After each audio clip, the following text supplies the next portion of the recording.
Para mim é um privilégio é uma honra poder estar aqui com os irmãos e a gente, com essas reuniões em cada cidade, né, da Grande Vitória, a gente acaba passando bastante tempo sem estar junto, sem se ver, sem se encontrar.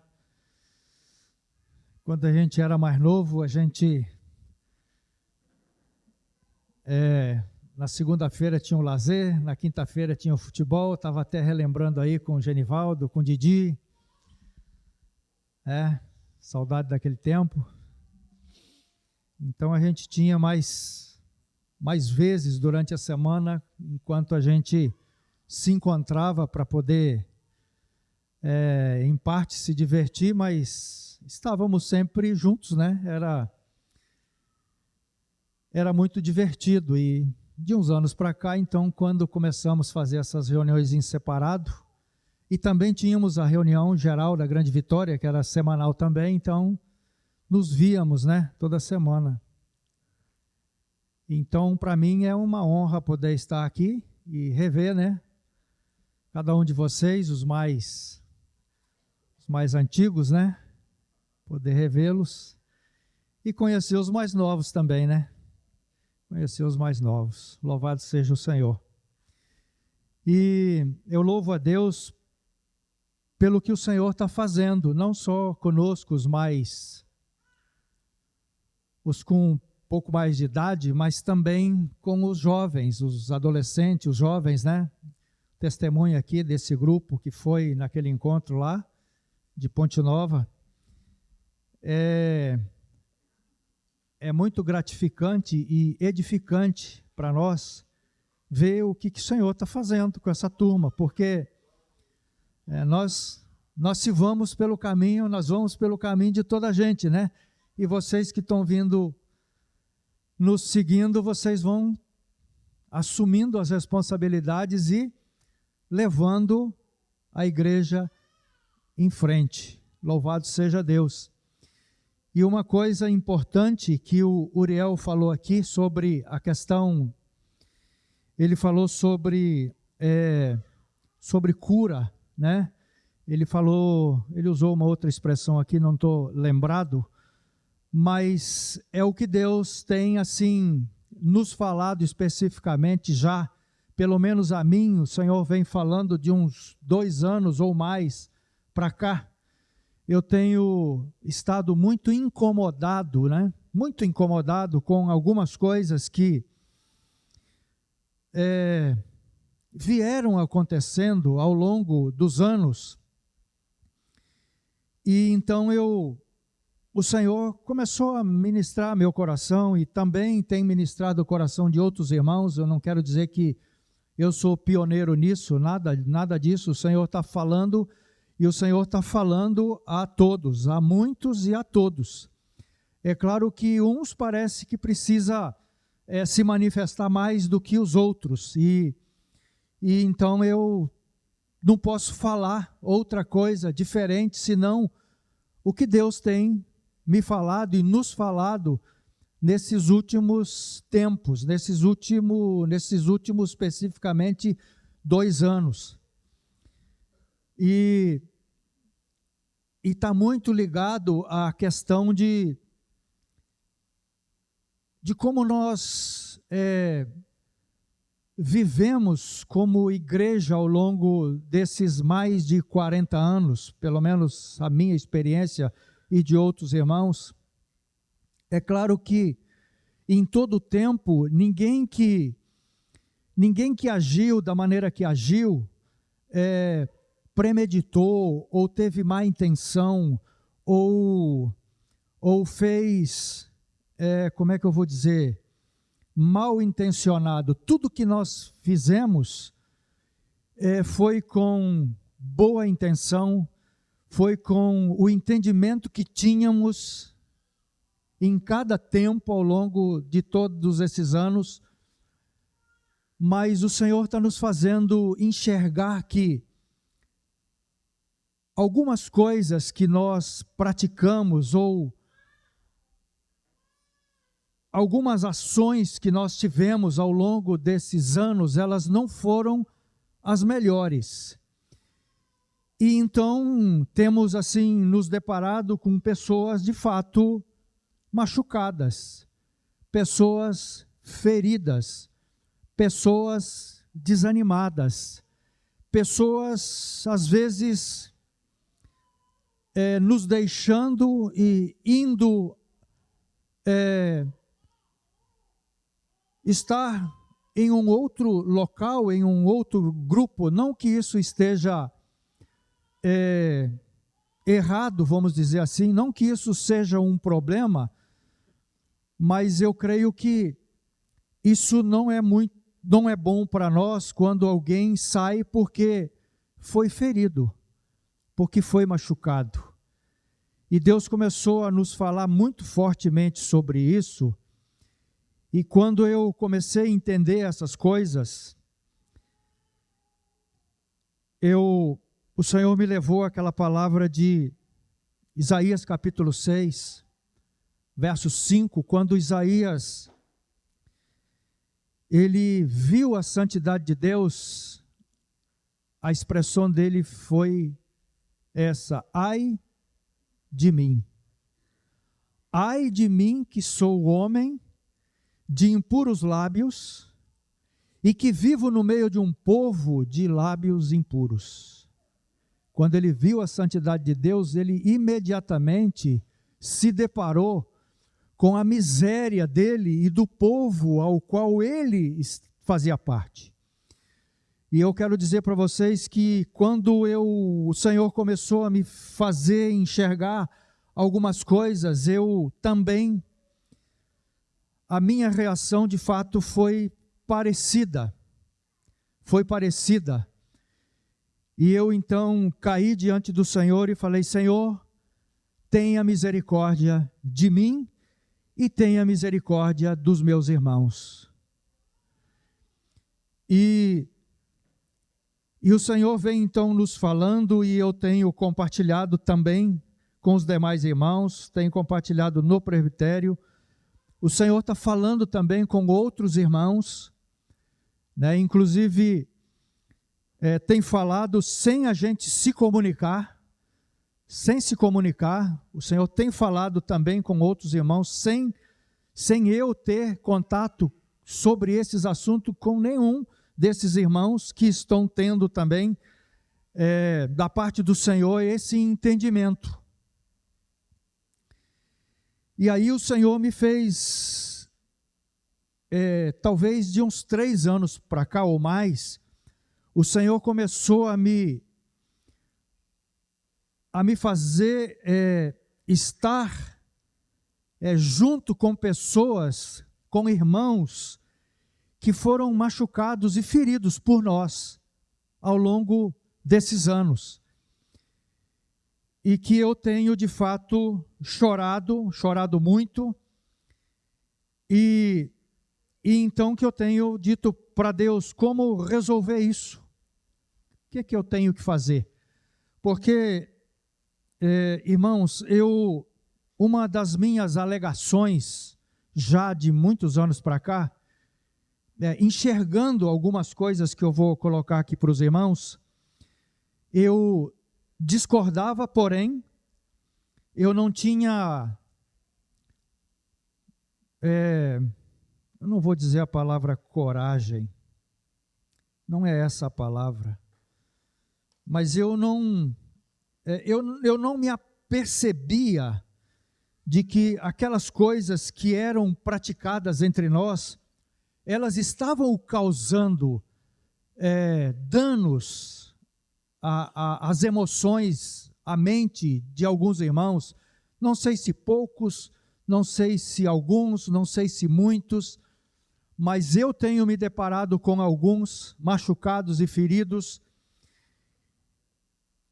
e que até talvez uns 3 ou 4 meses atrás eu não sabia o que fazer. O que eu estava fazendo com esses irmãos ouvindo, abraçando eles e orando, sem saber exatamente o que fazer. E um dos meus argumentos era que eu não tinha responsabilidade em pessoas que eu me deparei, que foram machucadas e feridas, porque eu não fiz parte desse processo na vida dessas pessoas. Então o meu argumento era, mas eu não fiz assim. E então eu dizia, quem fez isso foi fulano, foi ciclano, foi beltrano, mas não fui eu. E eu dizia assim, os que estão comigo, tem um casal que está comigo há 37 anos, desde que casou foi estar comigo. Tem outro 35, e daí são homens que casaram e foram estar comigo. E eu nunca agi dessa forma com eles. Eu sempre tive respeito, sempre tive, como é que eu vou dizer? Eu sempre fui respeitoso com esses irmãos e com essas irmãs e com a família deles. Algumas reações, é claro, muitas vezes elas não foram agradáveis, mas eu reconheci, pedi perdão, tal. Então, a minha alegação diante do Estado, né, de alguns e de nós, principalmente, mais antigos, era, eu não fiz assim, eu não fiz parte disso. E quando o Senhor me levou a essa palavra de Isaías, então o Senhor me fez entender que eu faço parte do mesmo povo, eu faço parte do mesmo corpo.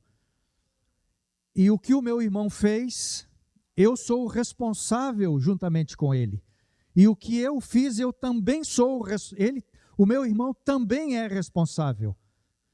E um dos meus argumentos também foi, Senhor, eu não entendi assim, como eu estou entendendo agora. E o Senhor foi usando argumentos comigo para poder me convencer de que eu também era responsável por tudo o que ocorreu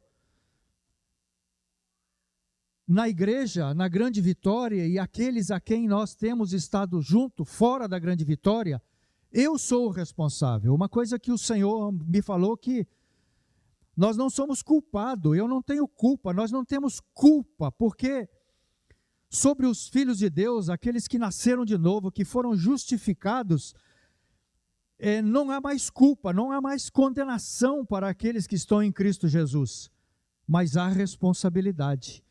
E uma das coisas que o Senhor me fez enxergar é que, mesmo fazendo as coisas sem querer, o sem querer feriu o outro. E quando o sem querer feriu o outro, eu pequei contra ele. E Deus então começou a me falar e falar também com outros irmãos a respeito de armas que nós usamos ao longo desses anos. Armas essas que não cooperaram em parte, mas a maneira que elas foram usadas, essas armas, elas mais prejudicaram do que propriamente ajudaram. Então, uma das armas assim que foi muito utilizada entre nós é uma coisa chamada confronto, irmãos. Confronto. É um confronto forte. Os irmãos, talvez os mais novos, não sabem o que nós passamos lá atrás, há 30, 35 anos lá atrás. Irmãos, eram confrontos onde era deprimente.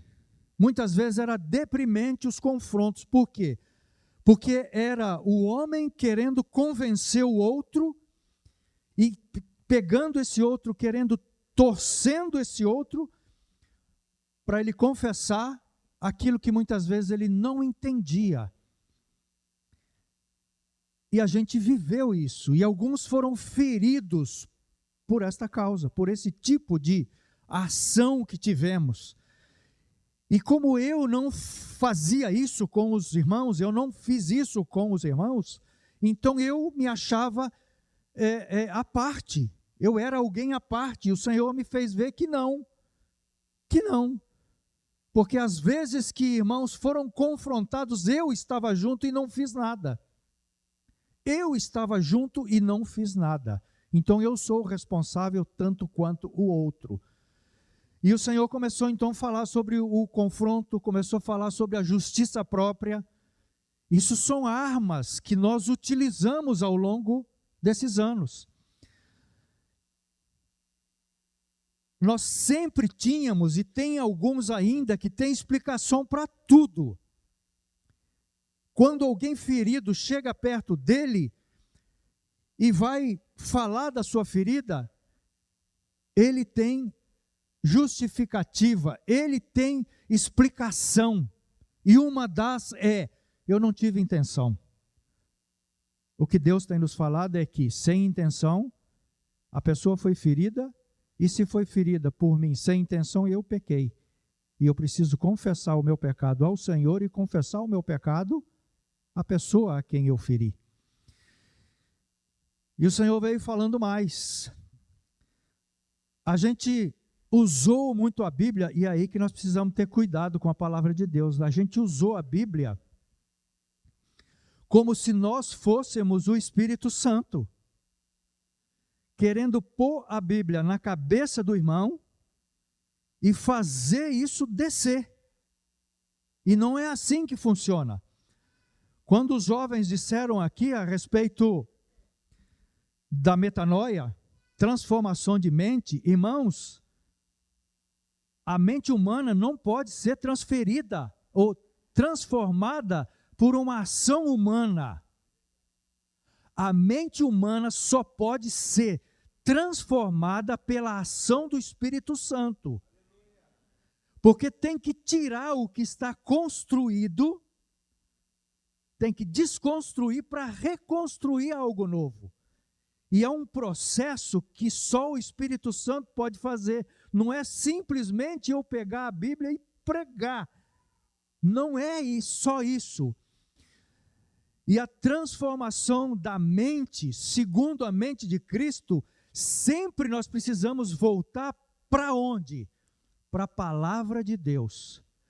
É a palavra escrita de Deus que o Espírito Santo vai usar para transformar a minha mente, desconstruir uma formação e reconstruir uma nova mente, uma nova formação, uma nova ligação, se assim eu posso dizer, neurônica, conforme a vontade de Deus. Porque a nossa mente, ela é física, são ligações neurônicas. E para você transformar algo que foi construído na infância, só o Espírito Santo pode fazer isso, porque ele tem que desconstruir algo que é físico e reconstruir algo aqui na mente.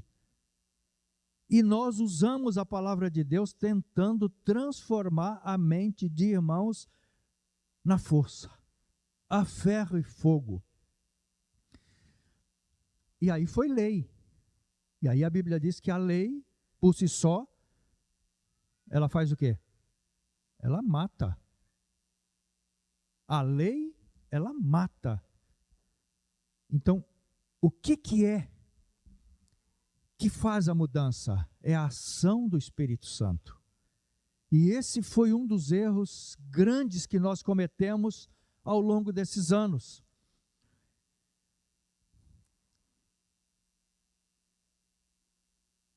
Uma outra coisa que também a gente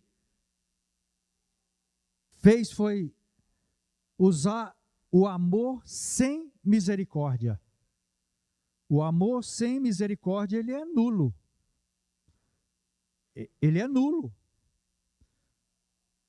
Teve um irmão que, confessando para alguns outros irmãos, numa dessas reuniões que eu estive com ele, ele disse para aqueles irmãos que ele foi um ditador com eles. E eu sei que esse irmão foi um ditador mesmo. Eu sei. Eu conheço a história dele. Ele foi um ditador. Fomos, irmãos, dominadores. Dominadores. E a Bíblia é muito clara em dizer que nós não devemos ser dominadores. Não podemos fazer isso, fomos. Então essas são armas que o Senhor foi nos falando. Ouvi também, por algumas vezes, alguém dizer: a igreja está ruim. Irmãos, a igreja não está ruim. Ela nunca esteve ruim. Ela nunca estará ruim. Você sabe por quê? Porque a igreja é gloriosa. Ela não vai ser. Ela é gloriosa. Sabe por que ela é gloriosa? Porque a igreja é selada pelo Espírito Santo.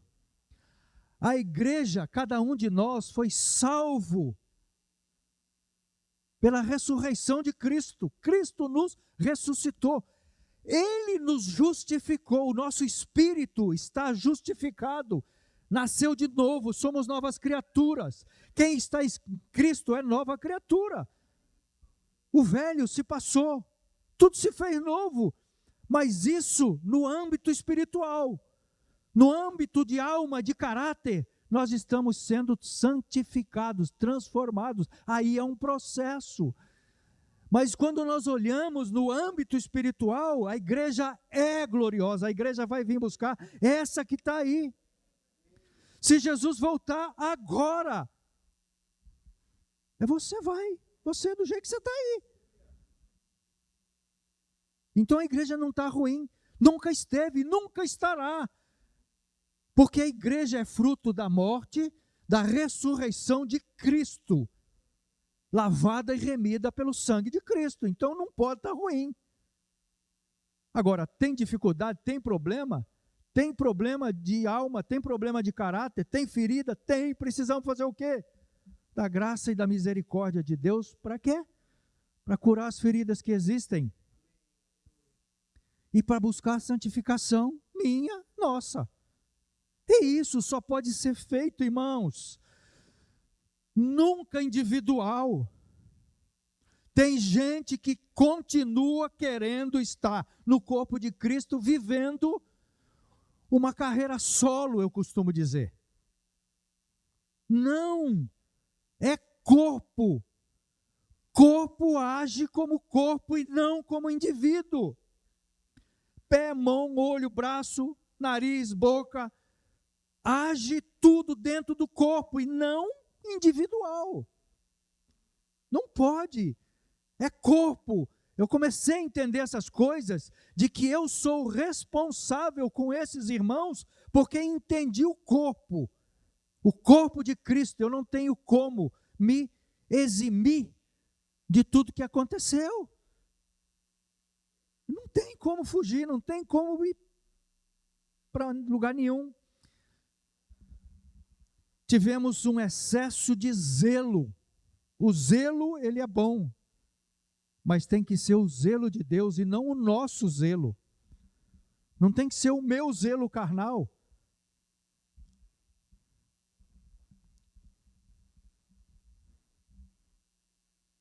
E eu não tinha entendido, mas poucos dias atrás, acho que lendo a primeira carta de Pedro, eu me dei conta, eu acho que é no verso, deixa eu ver aqui, se é 12 ou 15, eu me dei conta que só o Espírito Santo mesmo para nos falar. E assim, parece que tem coisas que elas saltam, né? A gente leu muitas vezes, mas tem um momento que você bate o seu olho assim e parece que aquela palavrinha salta de lá, né, para o seu coração. 1 Pedro 4,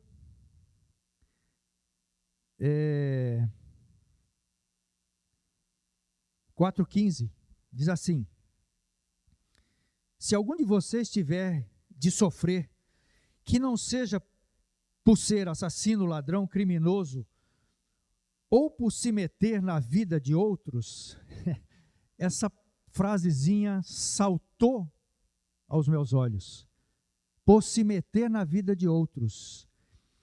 Então nós certamente não estamos sofrendo por ser assassino, ladrão, criminoso, mas, irmãos, se tem uma coisa que aconteceu entre nós ao longo desses anos, foi se meter na vida do irmão. Você lá de trás sabe o que eu estou falando. Você sabe do que eu estou falando. Muitos de nós se meteu na vida do irmão quando não foi chamado. E é aí que gerou a ferida. É aí que gerou a mágoa. E isso tem caído no meu coração como uma bomba.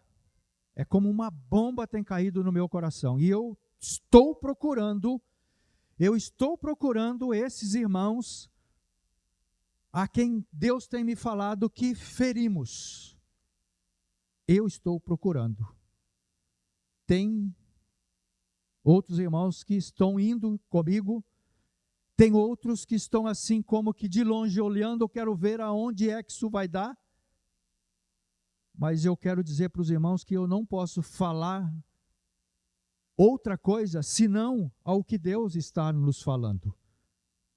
Esse estado de dormência, como alguns de nós podemos estar, está relacionado a isso aqui.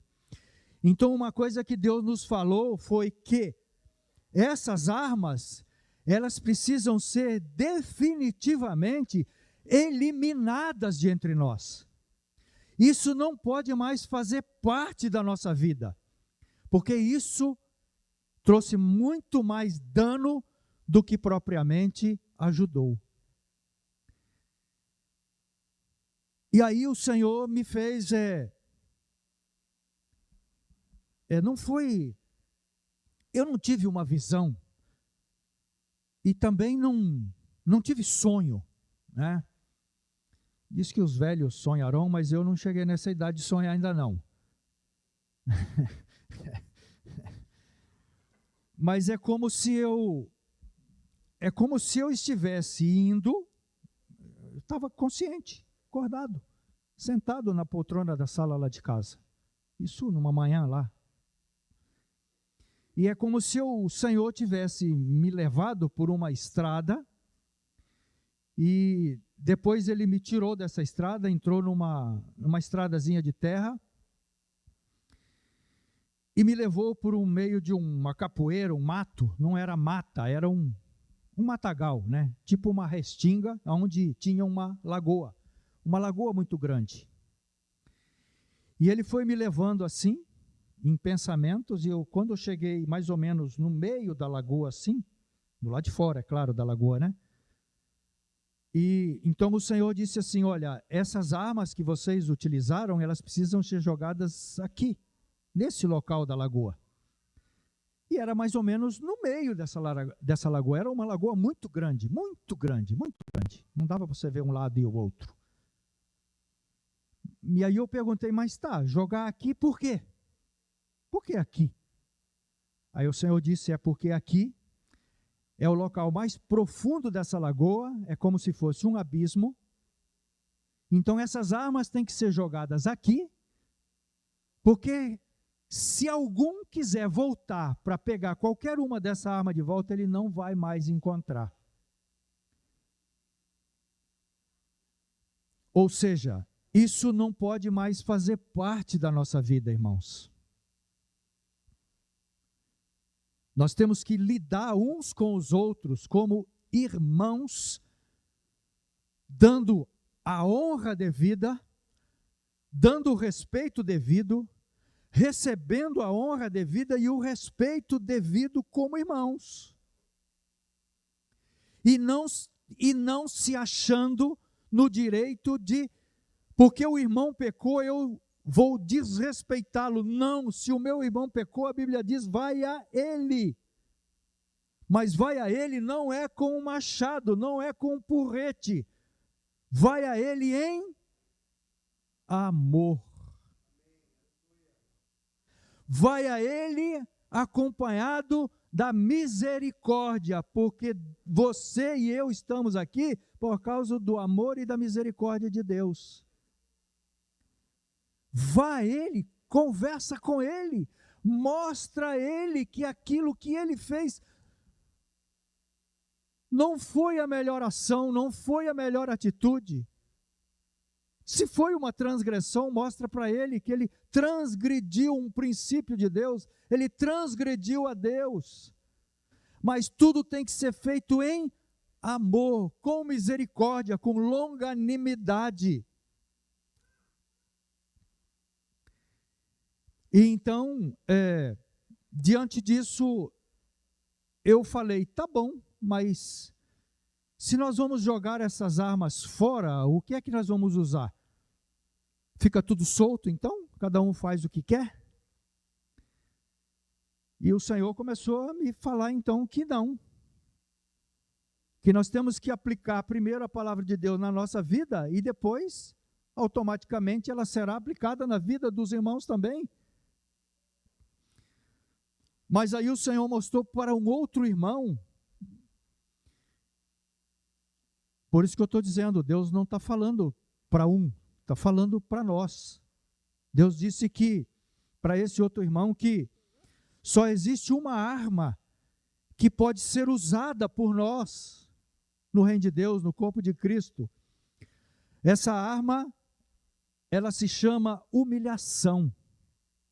Se humilhar, confessar, reconhecer que pecou, reconhecer que se o meu irmão está ferido por minha causa, eu pequei contra ele mesmo não tendo intenção.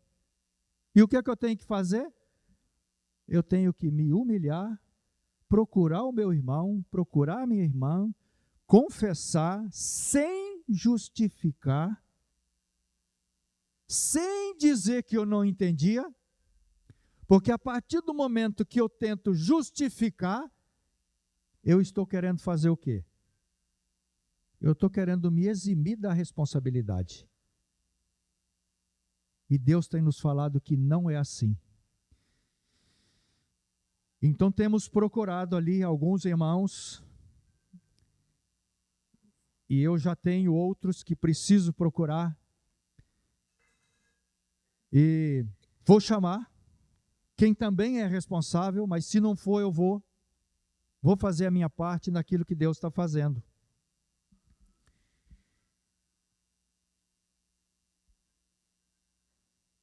Aí Deus está nos falando que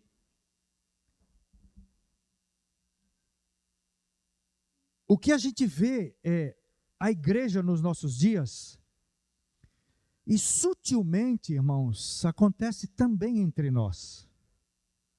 Há um certo comércio. Eu tenho que ter muito cuidado no que eu vou colocar para os irmãos,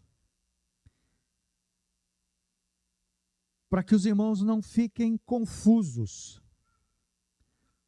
Primeiro eu quero então explicar qual a diferença entre o sistema do mundo e o reino de Deus. O sistema do mundo, o princípio dele é comércio. Tudo é comércio no sistema que rege o mundo. Você trabalha, é um comércio. Você está vendendo sua hora. Você está vendendo a sua sabedoria. Você está vendendo o seu tempo. É um comércio, não tem nada fora do comércio. Então, tudo é feito no comércio. E isso, irmãos, aconteceu aonde? Isso aconteceu lá atrás. Isso aconteceu com os anjos. Depois vocês podem ler Ezequiel 28, de 11 a 19. O verso 16 diz assim: na multiplicação do teu comércio se encheu o teu interior de violência e pecaste, pelo que te lancei profanado. Ou seja, esse comércio, ele começou no coração de quem? Do querubim, da guarda. O chamado aí de Lúcifer, anjo de luz. Ele de alguma forma começou a fazer comércio. Eu não sei exatamente qual era a função dele, mas diz que talvez ele era tipo um rei. É possível que comandavam outros anjos, é possível. Diz a Escritura que ele era um guardião. Só que ele começou a fazer comércio. E nessa comercialização, ele arrastou um punhado para trás de si. Muitos, milhares de anjos foram atrás dele. E o mundo, irmãos, ele está fundamentado em cima desse princípio, o princípio do comércio. Aí o comércio, ele gera todo tipo de violência, todo tipo de corrupção, de engano. Esse é o sistema que governa o mundo. E nós fomos criados dentro desse sistema. Só que esse sistema precisa ser retirado de dentro de nós. Não que nós vamos deixar de comprar, não que nós vamos deixar de vender, não que nós vamos deixar de trabalhar. Não, temos que fazer isso para sobreviver. Só que com outro princípio, não esse princípio errado. E aí, irmãos, é com tristeza que a gente olha, vou falar no Brasil, como estão fazendo comércio da palavra de Deus. A palavra de Deus está sendo vendida muito cara. Tem gente que perde tudo. É com tristeza que a gente se depara com isso. Irmãos, chegou o tempo de o Senhor começar a corrigir essas coisas. E Ele vai começar a corrigir, primeiramente, pela sua casa, pelos seus filhos.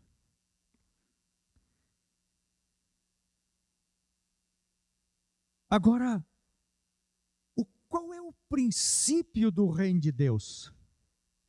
Irmãos, o princípio do reino de Deus nunca foi e nunca será comércio. No reino de Deus não existe comércio. No reino de Deus existe o que você tem, você dá, e o que você não tem, você recebe.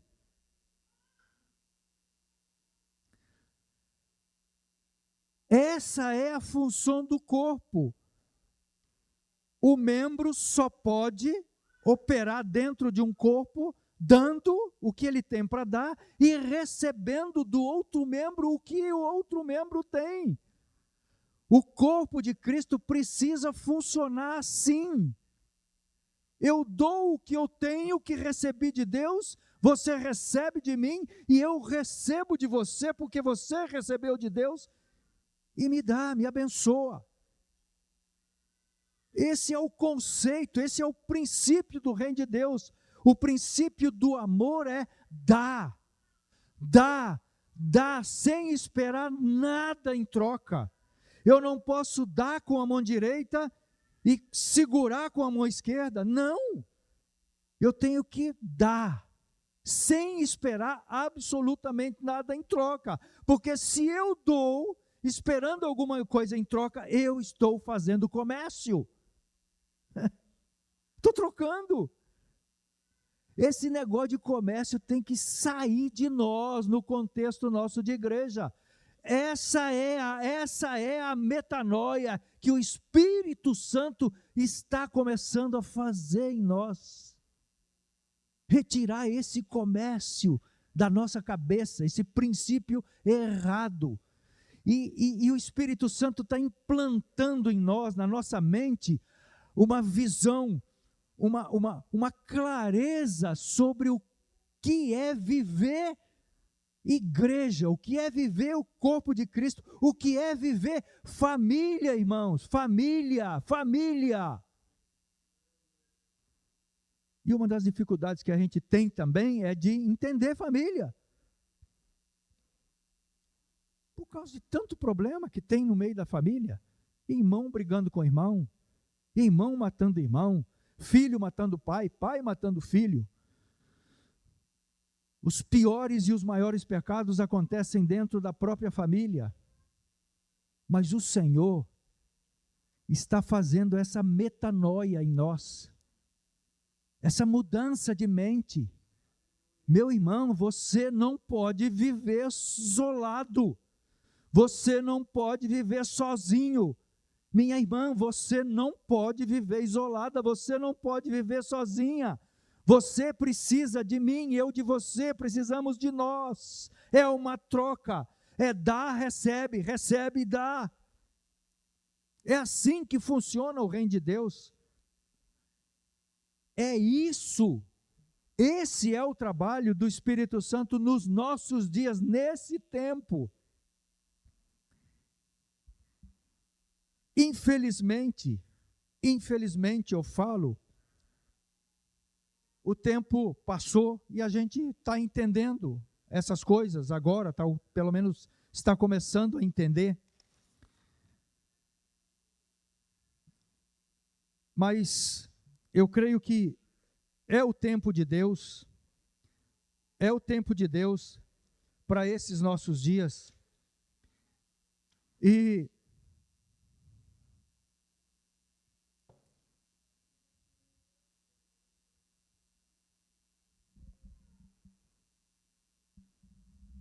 uma outra coisa é que nós temos tendência é de ter um coração punitivo, é de punir o irmão ou a irmã. Ele pecou, nós queremos ir lá e punir. Punição também é um princípio do mundo. Você avançou o semáforo, o guardinha te viu, ele vai fazer o quê? Ele vai te punir. Vai chegar a multinha para você lá. Ele não vai te chamar para te pastorear. Ele não vai fazer isso. Por quê? Porque punição no reino de Deus precisa ser banido. Banido, irmãos, banido. No reino de Deus não há punição, no reino de Deus há correção. Hebreus 12:6 diz assim: porque o Senhor corrige a quem ama e açoita a todo filho que recebe. O Senhor corrige a quem ama. O Senhor corrige aquele que é filho, aquele que não é filho, o Senhor não corrige. O Senhor não corrige. O pai corrige o filho, o pai não corrige o neto, o pai não corrige o filho do outro. Ele corrige o filho dele. E por que ele corrige? Ele corrige porque ama. Se ele não ama, ele pune. Punição é falta de amor, é um amor sem misericórdia. Precisamos entender essas coisas. E o Espírito Santo está nos fazendo entender essas coisas. O Espírito Santo está trazendo à tona essas coisas. Então, irmãos, a arma que nós temos hoje nas mãos é a arma da humilhação. É o amor com misericórdia. 1 Coríntios 13, de 4 a 10, diz que o amor é paciente, o amor é benigno, o amor não arde em ciúmes, não se ufana, não se ensoberbece, não se conduz inconvenientemente, não procura os seus interesses, não se exaspera, não se ressente do mal, não se alegra com a injustiça, mas regozija-se com a verdade. Tudo sofre, tudo crê, tudo espera e tudo suporta. Uma outra frase desse versículo 6 tem me saltado também ao coração. Não se alegra com a injustiça.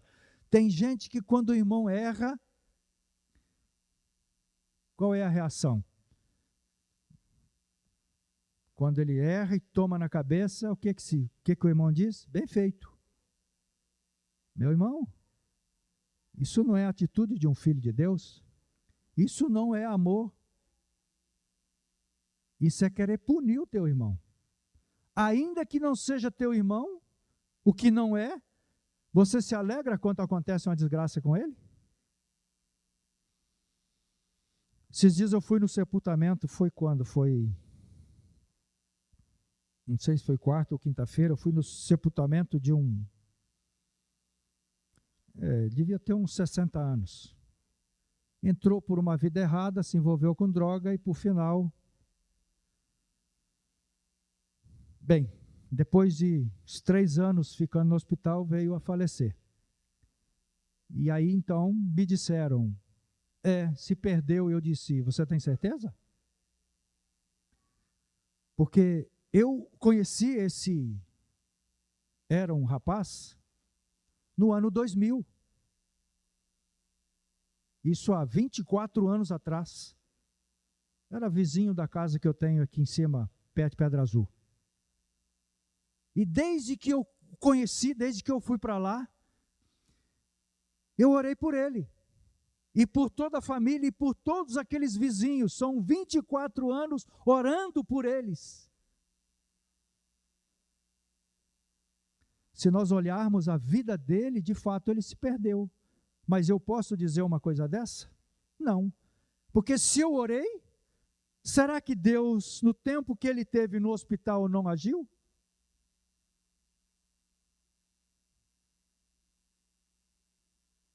A salvação é uma coisa pessoal, particular, íntima, sem ação de homem.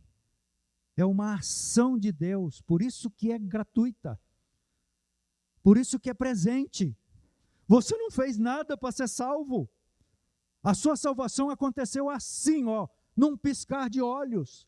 O Espírito Santo foi lá e deu vida ao seu espírito, trouxe o seu espírito morto de volta, te deu vida. Não é isso que está escrito em Efésios? A salvação, irmãos, a justificação aconteceu num piscar de olhos. Agora, a santificação é um processo que dura a vida inteira. É isso que alguns de nós, por entender isso errado, tentou salvar o outro, sendo que ele já estava salvo.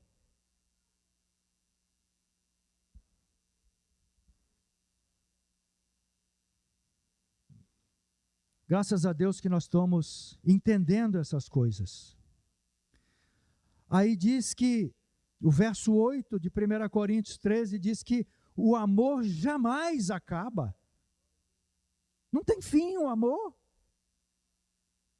Estou casado há 42.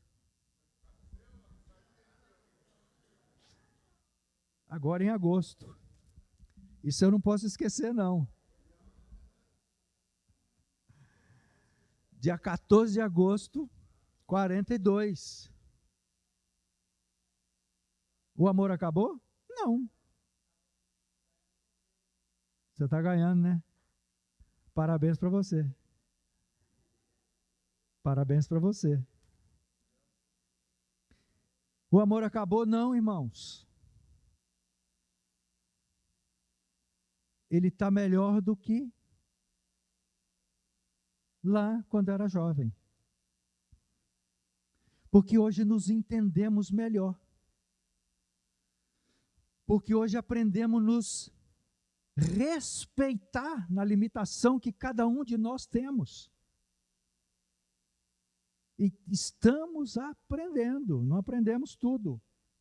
O amor jamais acaba. A paixão não é a mesma. E nem poderia ser.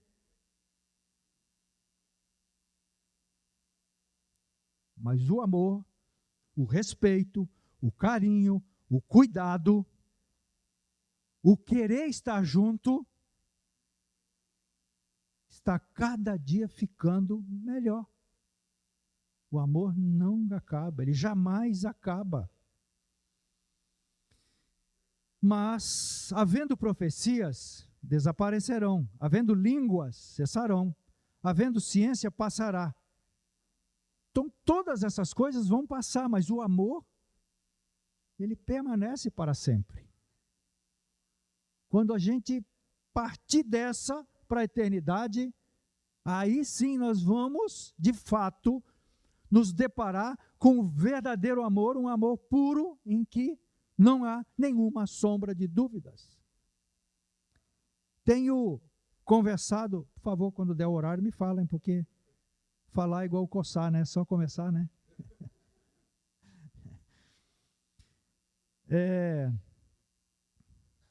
Que eu ia falar?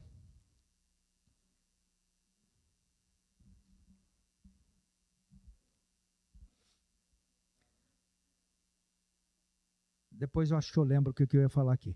Irmãos, tem uma outra coisa que Deus também tem nos falado.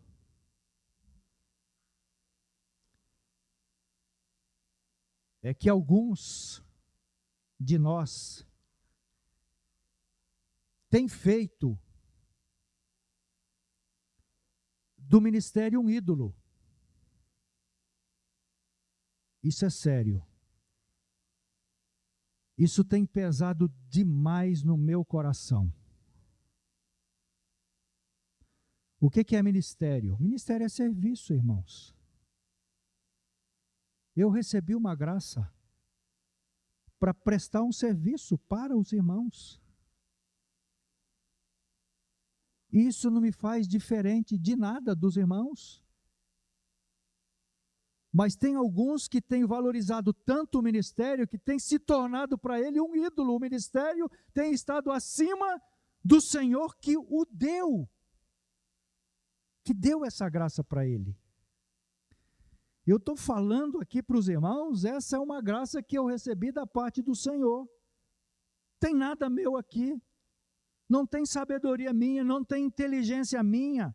Tem nada disso. Tem uma graça que me foi dada da parte do Senhor, e é claro, você tem que ler, você tem que estudar para saber algumas coisas, porque se não ler, não vai saber nada. Infelizmente, no seio da igreja, eu estou falando de igreja em geral, irmãos, e eu tenho observado que entre nós, com tristeza, e falo isso com temor, alguns têm feito do seu ministério um ídolo. Tem feito do seu ministério um motivo para quê? Para ficar em evidência. Por isso que eu disse para vocês, pediu para subir aqui, eu fico um pouco desconfortável, mas é melhor para vocês me ouvirem. Porque eu sou muito vacinado com essas coisas. Eu não gosto de estar em evidência. Eu não gosto de aparecer. Alguns fazem dos dons que receberam de Deus um ídolo. Irmãos, é com tristeza. Eu falo com tristeza. Que alguns irmãos, quando vão testemunhar,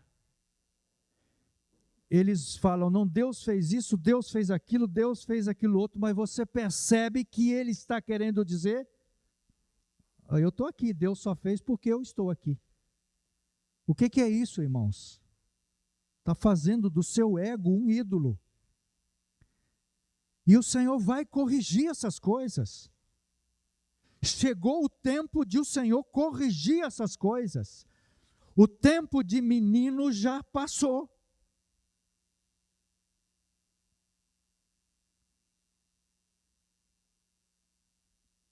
O testemunho de alguns irmãos me parece mais uma exaltação a seu próprio ego.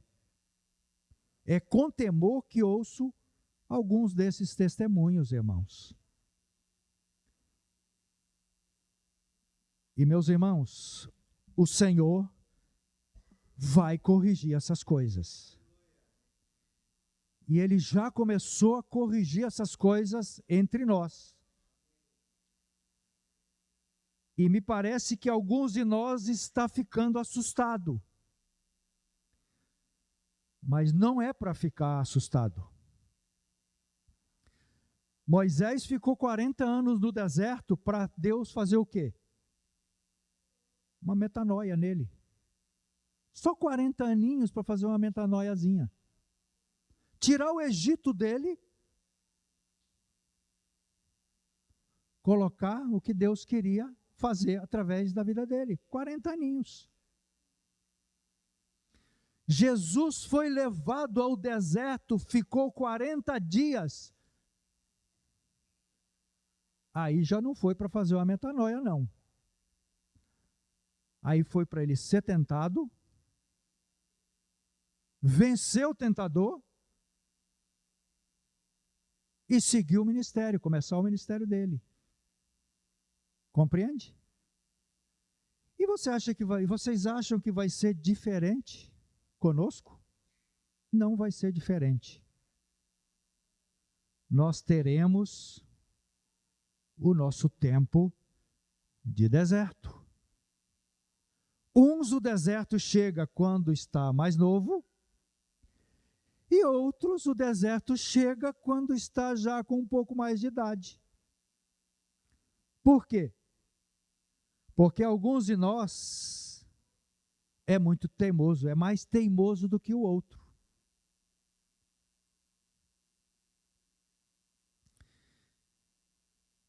E quando eu li esse texto, um versículo desse texto para vocês, de 1 Pedro 4, depois vocês podem ler esse texto todo, é uma palavra para os nossos dias.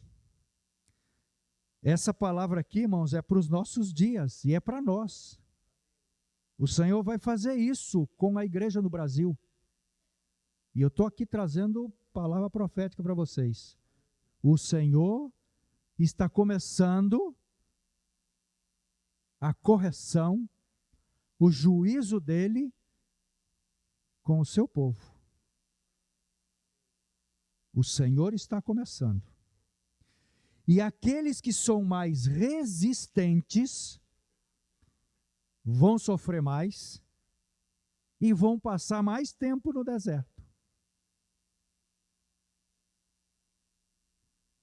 Irmãos, eu estou falando de cadeira. Fiquei muito tempo no deserto. Não é pouco, não. Para entender o que eu estou entendendo.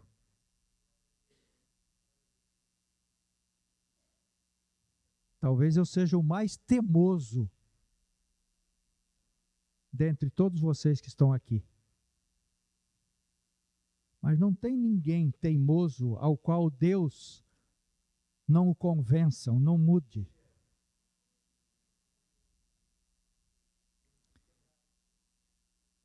E eu estou aqui falando para vocês porque Deus me convenceu, senão estava tudo certo para ir embora de Vitória. Ficar quietinho no meu cantinho lá em cima. Os que conhecem lá sabem, né? Lugar sossegado demais. Coisa que eu gosto. Mas o Senhor me convenceu que não. Agora não é tempo. E eu desisti. Tem uma mulher também que sempre me ajudou, né? Nunca embarcou nas minhas paranoias. Nunca embarcou nas minhas vontades. Nunca embarcou nas minhas melancolias. Sempre teve uma palavra de Deus com respeito, sempre me respeitou, mas quando foi necessário me corrigir, me corrigiu. Essa eu posso dizer que é, de fato, minha amiga. Tive amigos também. Alci foi um deles, nunca embarcou na minha. Mas ele partiu, né? Se foi. Tive outros. Mas a minha esposa sempre foi, de fato, minha amiga. Nunca embarcou nas minhas fraquezas. sempre foi sábia o suficiente para, pelo menos, me fazer pensar. Pensa bem no que você vai fazer. Pronto. Precisa falar mais alguma coisa?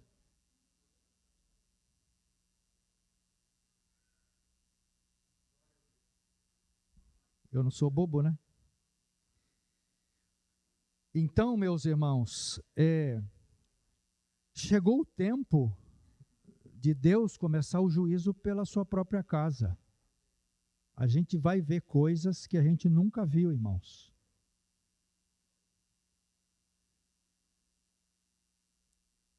E Deus vai agir de uma forma, irmãos, sobrenatural. Isso que eu quero dizer para vocês. Por quê? Deus não vai usar homens para corrigir outros homens. Deus vai corrigir para que homem nenhum possa mais se gloriar. É Ele que vai agir. Porque a tendência do homem é, quando convence o outro, se gloriar. E Deus não vai usar homens. Deus vai fazer de uma forma sobrenatural. E eu quero ler aqui, para terminar, algo que Deus me falou com clareza. E que isso precisa ficar gravado conosco. Nós somos tendenciosos a, quando alguém nos deixa, ou quando alguém aparentemente deixa o convívio da igreja, nós somos tendenciosos a, vou dizer, quando um filho de nós sai, não quer mais viver no convívio com os irmãos. A nossa tendência é procurar aonde é que eu errei. Ainda que temos errado, ainda que somos responsáveis por algumas coisas, mas o que o Senhor faz, está fazendo e vai fazer entre nós. O Senhor vai separar alguns de entre nós, vai colocar à parte, e aí sim, o Senhor vai trabalhar diretamente com essa pessoa, com esse irmão. O Senhor vai agir, assim como Ele fez com Moisés. O Senhor separou Moisés, tirou Moisés do Egito daquela maneira trágica, mas foi necessário que fosse trágica, porque senão ele não sairia. Separou Moisés por 40 anos, para que depois então ele pudesse fazer o que ele, Deus, queria fazer. Irmãos, Moisés não teve escolha. Ele não teve escolha. Deus está fazendo entre nós. Deus está fazendo isso com alguns. Colocou à parte para tratar pessoalmente com eles. E aí é que nós precisamos, irmãos, entender essas coisas. Precisamos entender como é que Deus age, como é que Deus trabalha, como é que Deus opera. Deus está no controle de tudo, Ele é soberano sobre todas as coisas. Não adianta você pensar que Ele não é. Ele é soberano sobre todas as coisas. Nada acontece por acaso na minha vida, na sua vida. Ele está no controle.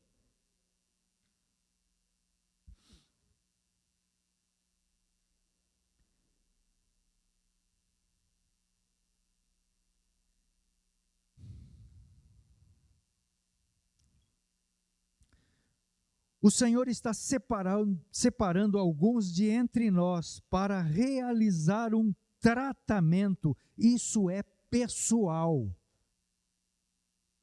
Deus fazendo um tratamento pessoal com o filho dele.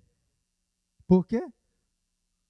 Por causa da teimosia, por causa da intransigência, por causa da soberba, por causa da prepotência de alguns, e a gente está vendo isso acontecer, irmãos.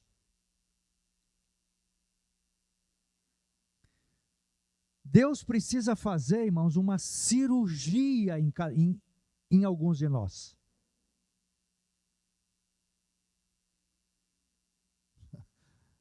Deus não consegue fazer só uma metanoia, não. Tem que fazer uma cirurgia em alguns de nós. A coisa está tão estragada que precisa de uma ação cirúrgica do Espírito Santo. E Deus está fazendo com alguns de entre nós. Então, não se assustem com o que vocês estão vendo. Não se assustem.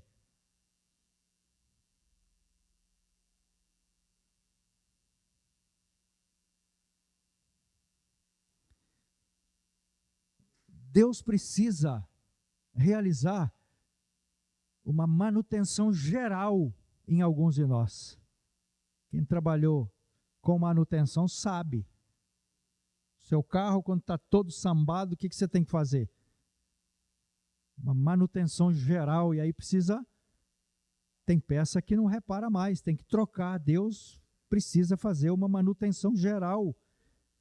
Realizar uma correção profunda em alguns de nós.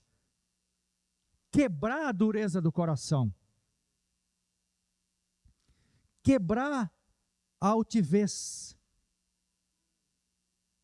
Quebrar a soberba, quebrar o orgulho.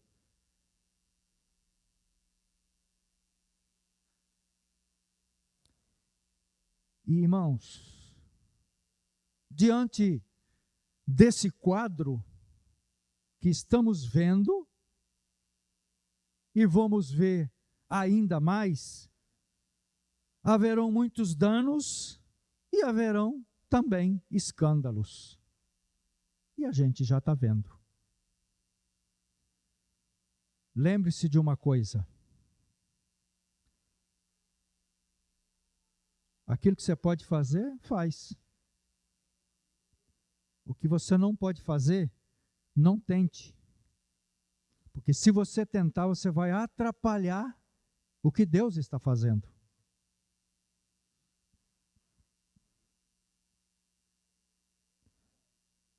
O que você é responsável e responsabilizado para fazer, faça. Agora, o que não é, não faça.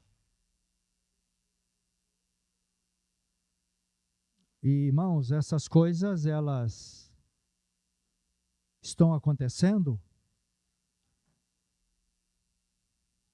E então, a gente está chegando, ou chegamos num ponto, vocês já viram aquela expressão, um beco sem saída? Tem muitos casos que nós chegamos num beco sem saída. Não vai nem para frente, nem para os lados, para trás não pode vir, e nem para cima pode ir. Então, tem casos que tem vindo à minha mente, ao meu coração, algo que nós não podemos fazer. Então, o que nós temos que fazer? Sentar e olhar Deus fazer. Só tem uma coisa que nós podemos fazer. Só uma. Orar, orar e orar. E Deus vai fazer. Deus vai fazer, porque Ele é Deus. Ele é Deus. E uma outra coisa que nós também precisamos entender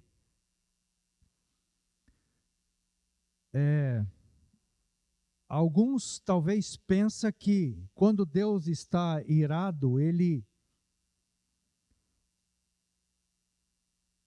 ele manda um raio para partir a cabeça da pessoa. Deus não é isso. Você sabe quando é que eu sei que Deus está irado? É quando Deus entrega à pessoa o próprio coração dele. Deus tira a graça, entrega o homem a si próprio, e aí, meu irmão, é um caminhão carregado sem freio de ladeira abaixo. Ninguém segura. Mas por que Deus faz isso com alguns dos seus filhos? Por causa da soberba, da teimosia, da presunção e por aí vai. Então Deus precisa fazer isso. Lembra do filho pródigo?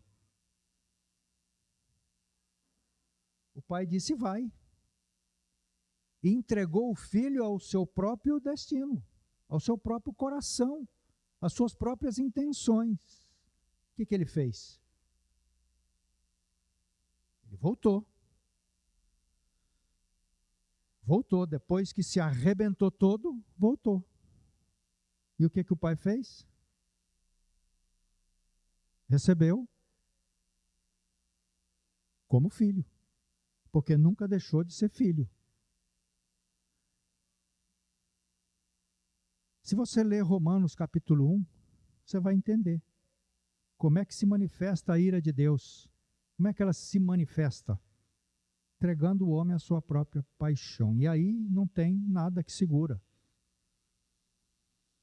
O homem, ele só é contido pela graça de Deus. Se Deus tirar a graça de sobre os homens, ele se autodestrói no piscar de olhos.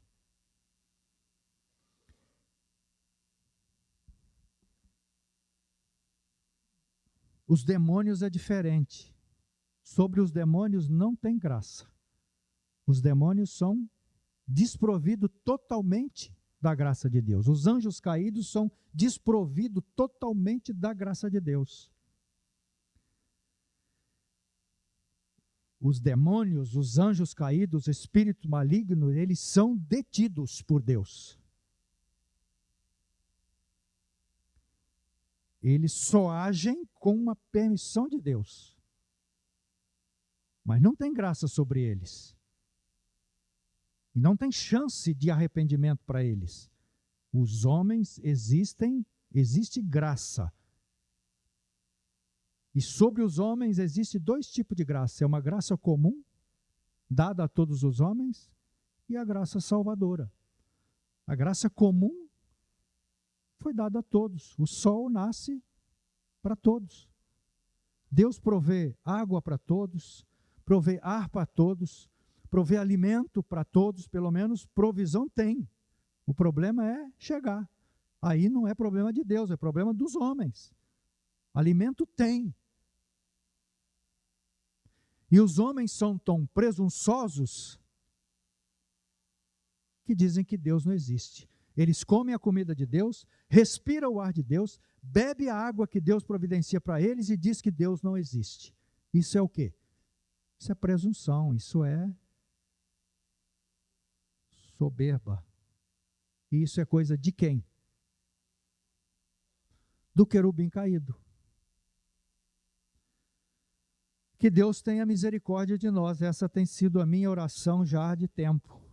Que Deus tenha misericórdia de nós e que nos ajude a entender o que Deus tem para nós. E vivemos como uma família abençoada que somos, debaixo dessa graça maravilhosa de Deus. E as dificuldades que temos, o Senhor está trabalhando, é um processo. Santificação, salvação de alma, é um processo que está acontecendo. Jesus Cristo é a forma. E nosso caráter está sendo o quê? Conformado a Ele. Estamos sendo prensados nessa forma. Irmãos, dói muito. Mas é a ação, é a obra de Deus em cada um de nós. E que Deus continue esse trabalho em nós. Que Deus continue nos fazendo entender essas coisas. Amém? Pai, nós te damos graças por esse tempo. Obrigado pela paciência dos irmãos. Obrigado pela tua bondade, pela tua misericórdia, pela tua palavra, Senhor. Tu tens sido muito longânimo conosco. Oh Deus, quanta longanimidade, quanta bondade. Muito obrigado, Senhor, muito obrigado. Continue nos falando, continue essa obra maravilhosa que o Senhor está fazendo na vida de cada um dos meus irmãos, de cada uma das minhas irmãs, na minha vida, na minha casa, na minha família, na casa de cada um dos irmãos, das irmãs. Continue operando, Senhor, continue operando, Deus. Continue, Deus, fazendo um milagre a cada dia. Sim, um milagre a cada dia, Pai. Nós oramos, nós te bendizemos, nós te adoramos, Senhor. Queremos cumprir todo o teu propósito, toda a tua vontade na nossa vida, nesse tempo, Deus, que o Senhor separou para nós. Oramos e te agradecemos, Senhor, em nome de Jesus. Muito obrigado, Pai. Amém.